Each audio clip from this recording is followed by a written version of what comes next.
Hey Monsterverse fans, today we're diving deep into the controversial waters of Godzilla King of the Monsters, a film that was so epic it ended up splitting the fan base right down the middle. But why? Let's find out.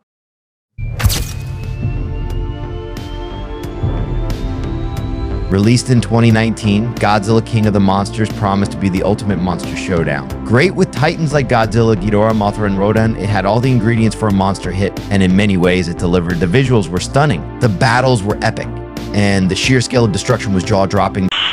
Nice. But despite all this, the movie received mixed reviews from both critics and fans. So what went wrong? Let's break it down. First up, the spectacle. There's no denying that King of the Monsters delivered some of the most visually spectacular scenes in the Monsterverse, if not the very best scenes. They were gorgeous. My God. The battles were grand, the special effects were top-notch, and seeing these titans clash was a dream come true for many fans. However, this focus on spectacle came at a cost. The story and character development took a back seat. Critics pointed out that the human characters felt underdeveloped and their motivations were often unclear. The plot was seen as convoluted and filled with cliches, making it hard for viewers to connect with the narrative. Next, let's talk about fan expectations. Longtime Godzilla fans had high hopes for this movie. They wanted a film that honored the legacy of the original monsters. That's kind of small. Yikes. Critically, the movie received mixed reviews. It holds a 42% rating on Rotten Tomatoes and a Metacritic score of 48. Critics praised the visual effects and action sequences, but criticized the weak storyline and character development. This mixed reception further fueled the divide among fans. Longtime Godzilla fans had high hopes for this movie. They wanted a film that honored the legacy of the original kaiju while bringing something new to the table. King of the Monsters tried to balance this by including classic monsters and iconic moments, but it didn't always hit the mark. Some fans loved the nostalgic elements and the homage. Others felt that the movie relied too heavily on fan service and didn't offer enough fresh content. This divide in expectations contributed to the split in the fan base. On a positive note, the music and sound design were widely praised. Composer Bear McCreary's score, which included themes from the original Godzilla films, added a powerful and nostalgic touch to the movie.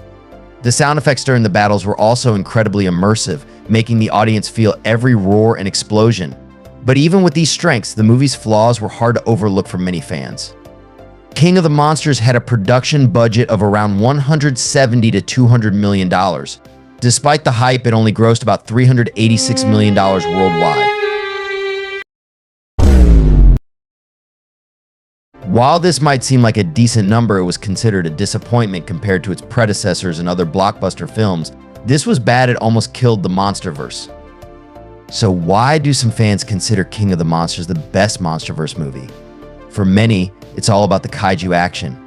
The film delivered on its promise of epic titan battles, bringing beloved monsters to life in spectacular fashion.